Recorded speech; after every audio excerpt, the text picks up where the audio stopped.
ahli Al-Quran keluarga Allah Subhanahu wa Ta'ala di kalangan manusia. Yaitu kita mendengar dan menyimaknya, kemudian setelah itu kita membacanya, lalu kita berusaha menghafalkannya, lalu setelah itu kita berusaha untuk bertadabbur dan memahaminya.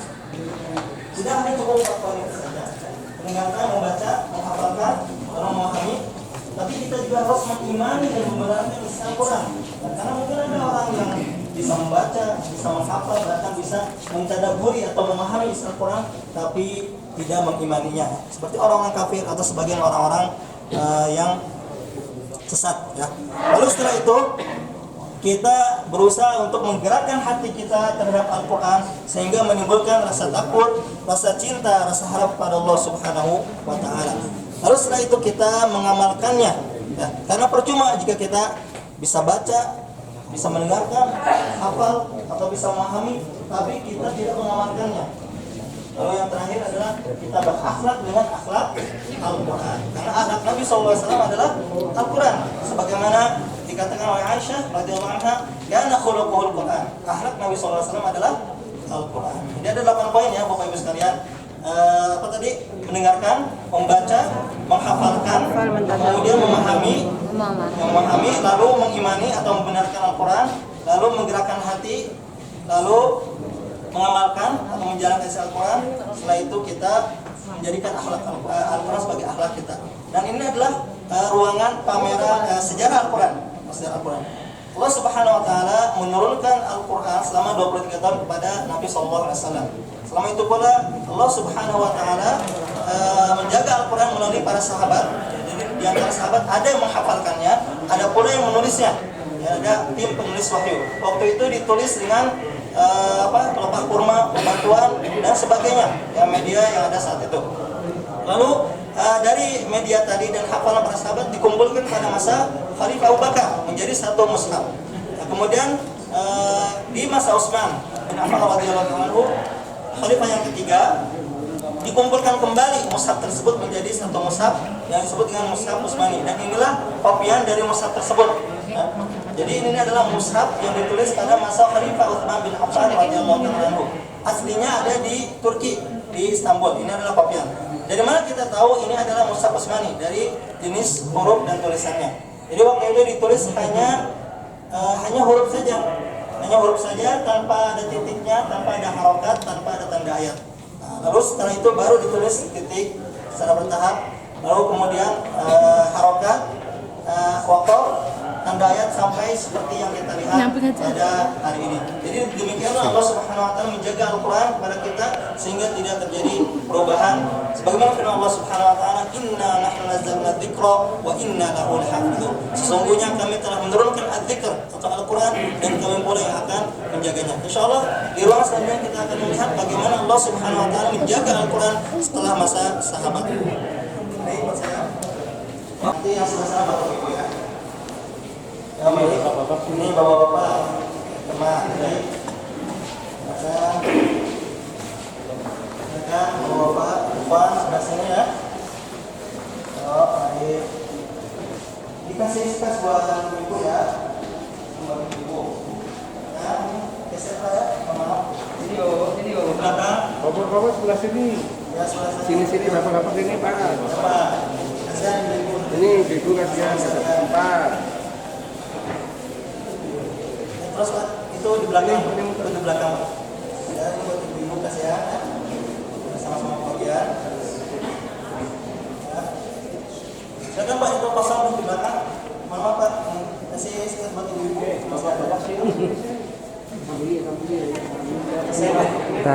Kalau udah diterangin. Maaf ya, kecil.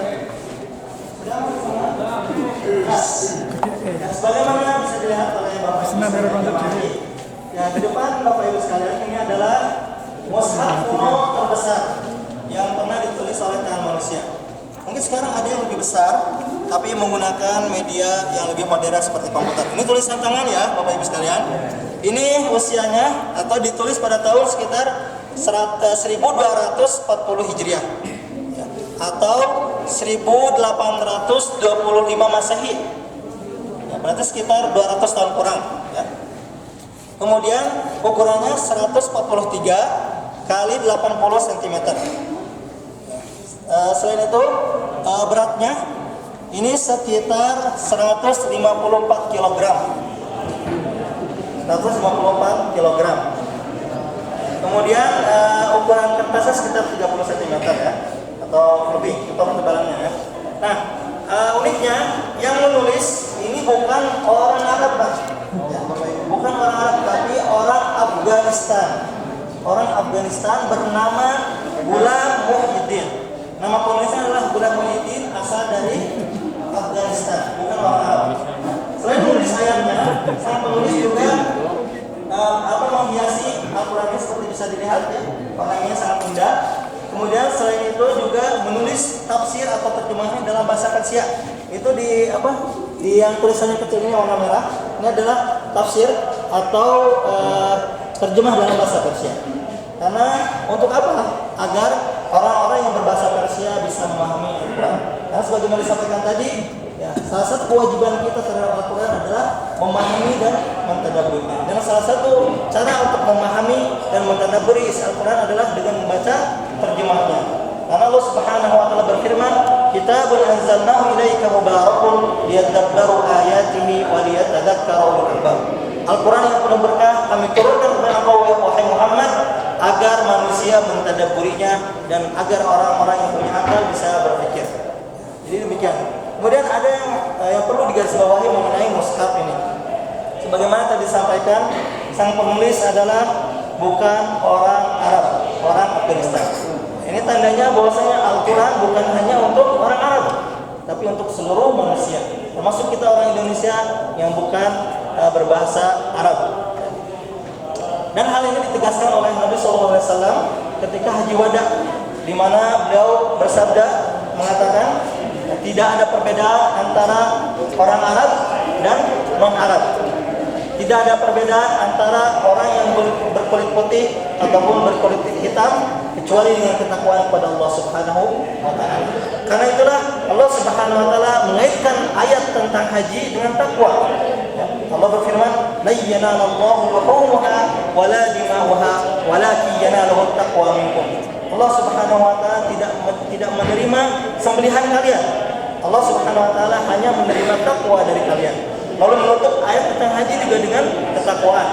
Wa tazawwadu fa inna khairaz zadi taqwa. Dan berbekalah karena sebaik bekal adalah ketakwaan. Mudah-mudahan Allah Subhanahu wa taala menjadikan kita semua hamba yang bertakwa. Amin. Sudah setelah haji, yang setelah mudah-mudahan haji mabrur. Amin. Ya, selanjutnya insya Allah kita akan melihat juga mushaf-mushaf yang umurnya ratusan tahun. Silakan saya.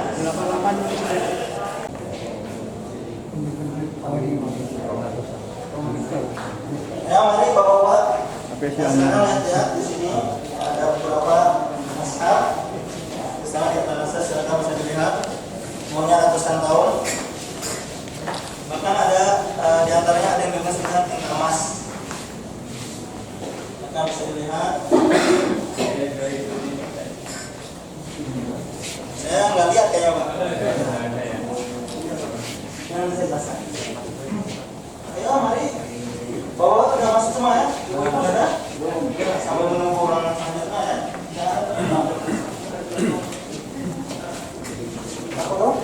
Ya, selanjutnya saya ada di pembimbing dan teman saya. Ibu lihat di belakang.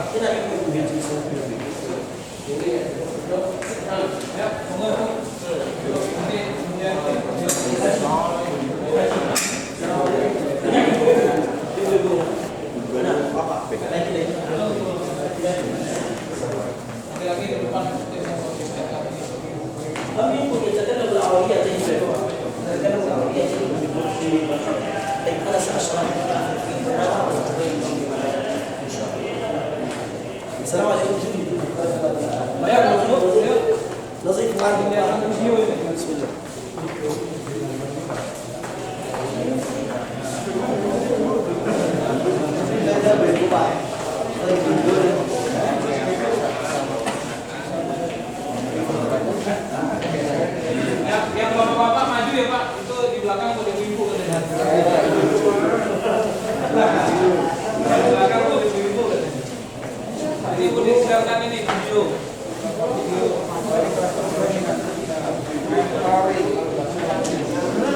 Ibu duduk sana Bu.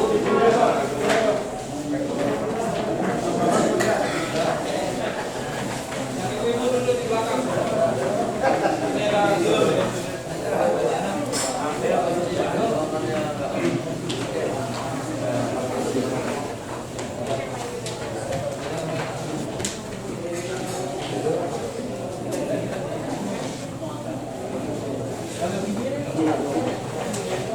Assalamualaikum warahmatullahi wabarakatuh.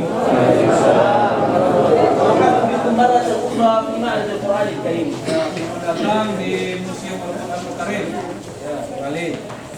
سنشاهد فيديو إن شاء الله ل3 دقائق. هذا الفيديو يبين لنا كيف كان حال الناس في الجاهلية قبل نزول القرآن الكريم وكيف تغير الناس بنزول القرآن الكريم. Jadi ini ada video 3 menit yang akan kita lihat. Di dalam video ini menjelaskan bagaimana keadaan ya manusia sebelum Al-Quran itu diturunkan. Ya, bagaimana keadaan manusia sebelum Al-Quran diturunkan, berarti sebelum Rasulullah diturunkan. وذلك لنعلم أن كل من أخذ بالقرآن الكريم يرفع الله قدره. العرب إن يكون شيئا قبل نزول القرآن فلما نزل القرآن فيحسبوا به فرفع الله قدره. Nah dari sini, dari video ini kita nanti akan banyak mengambil hikmah bahwasanya Al-Quran itu merubah segalanya. Jadi Al-Quran itulah yang memberikan penerangan kepada manusia keseluruhannya. نعم. إن شاهدوا كيف كانوا يعبدون الاصنام اكثر من 300 سنه حول الكعبه قبل القران. Ya, ini mereka lihat dulu menyembah berhala lebih dari 300 tahun sebelum Rasul Nabi Muhammad diturunkan. Ini dan juga mereka banyak berbuat sihir. Ya. وكثير من الفساد كان منتشر بينهم. Banyak sekali kerusakan yang terjadi ketika itu.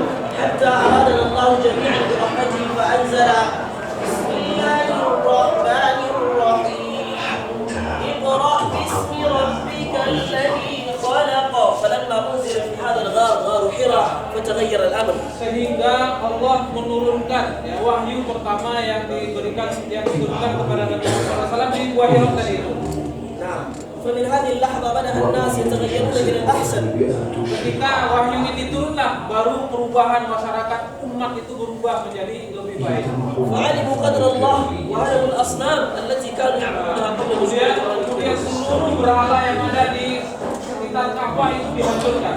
نعم. لماذا؟ لأنه جاء الحق وزهق الباطل جاء التوحيد وذهب الشرك. Karena Allah telah menurunkan Rasulullah SAW sebagai penerang, sebagai perubah. Alhamdulillah, antum satadhhabuna ila hadzal makan bila asnam. Nah, insya Allah kita akan datang ke tanah suci Mekah, ke Ka'bah ini tanpa ada berhala di sana. والذي أشرك بالله حبط عمله ولا يقبل منه لا حجا ولا صلاة. Orang yang syirik kepada Allah Subhanahu wa taala maka hajinya tidak akan diterima. Jadi tidak boleh syirik. وهذا فيديو يذكرنا بناء مسجد النبي صلى الله Nah, عليه ini وسلم. video pertama ya, pembangunan Ka'bah. Masjid Nabawi, Masjid Nabawi yang pertama dibangun Masjid Nabawi seperti ini Bapak Ibu kira-kira. نعم، هنا أعظم مدرسة في العالم لأن الصحابة تعلموا هنا وصار العالم كله. Jadi seluruh peradaban Rasulullah itu ada di Madinah. نعم. وبنتيجة الدعوة التعلم القرآن وتعليم الناس القرآن أتيتم إلى هذا المكان وإن شاء الله يكون هذا طريقا إلى الجنة. Nah inilah insya Allah dengan kita selalu akan mengajarkan dan mengamalkan Al-Quran itu yang akan membuka pintu kita ke surga nanti. ومرحبا بكم في هذا المكان بعد نداء إبراهيم عليه السلام وأذن في الناس بالحج يأتوك رجالا وعلى كل ضامر يأتين من كل فج عميق. أيها الأحبة، هذه نعمة من الله عز وجل نستغلها وندعو الله عز وجل ونوحده ونسأل الله سبحانه وتعالى حاجاتنا للدنيا والآخرة. Insya Allah kita nanti akan berada di Makkah Al-Mukarramah melaksanakan ibadah haji ya. Inilah yang selalu kita harapkan, kita bisa menjadikan haji kita haji yang bagus ya. Dan ini adalah yang akan menjadikan kita menunjukkan jalan kita kepada surganya Allah Subhanahu wa taala. ولا تنسوا يوم عرفة أن تدعوا الله سبحانه وتعالى كل حاجاتكم وكذلك النبي صلى الله عليه وسلم يقول أفضل ما قلت أنا والنبيين بعدي لا إله إلا الله وحده لا شريك له له الملك وله الحمد وهو على كل شيء قدير. هذا ذكر يوم عرفة. Jadi jangan lupa nanti di hari Arafah ya, manfaatkan waktu untuk bertaubat kepada Allah SWT, minta ampun kepada Allah SWT. Karena Allah SWT menyatakan sebaik-baik apa yang dikatakan oleh para nabi dan orang-orang pada hari Arafah itu adalah ينبغي dengan membaca kalimat tauhid tadi. نعم. ينبغي أن نعود إلى بلادنا ونحن غير الذين جاءوا. نعم، في قلوبنا حيث نتعلم القرآن ونعمل به. الصحابة رضوان الله عليهم لو جلسوا وأكلوا وناموا فقط لما وصل الإسلام إلينا. Jadi setelah kita kembali dari tanah suci ini, kita menjadi orang yang berbeda dengan kita sebelumnya. Sebelum melaksanakan ibadah haji harus menjadi yang lebih baik, harus menjadi yang lebih baik di kehidupan kita di masyarakat nanti. Kita dulu beda dengan kita setelah melaksanakan ibadah haji. اذهبوا إلى البيت بعد أن رجعتم نسأل الله أن يردكم سالمين غانمين. راجعوا سورة طه وتعلموا أن من لا يتعلم القرآن ويعمل به هذا يكون أعمى يوم القيامة. Jadi diharapkan setelah kita kembali dari tanah air nanti, kita juga terus harus bisa mentadaburi Al-Quran, karena Al-Quran itulah menjadi petunjuk kita. Orang yang tidak mentadaburi Al-Quran sama dengan orang buta yang tidak bisa mendapatkan apa-apa. نعم فمن يريد أن يعيش حياة سعيدة فليعيش بالقرآن. Maka orang yang ingin mendapatkan hidup yang bahagia di dunia dan di akhirat, maka kembalilah kepada Al-Quran. نشكركم على الزيارة وكتب الله أجركم وتعودون إن شاء الله إلى آمين. إندونيسيا سالمين.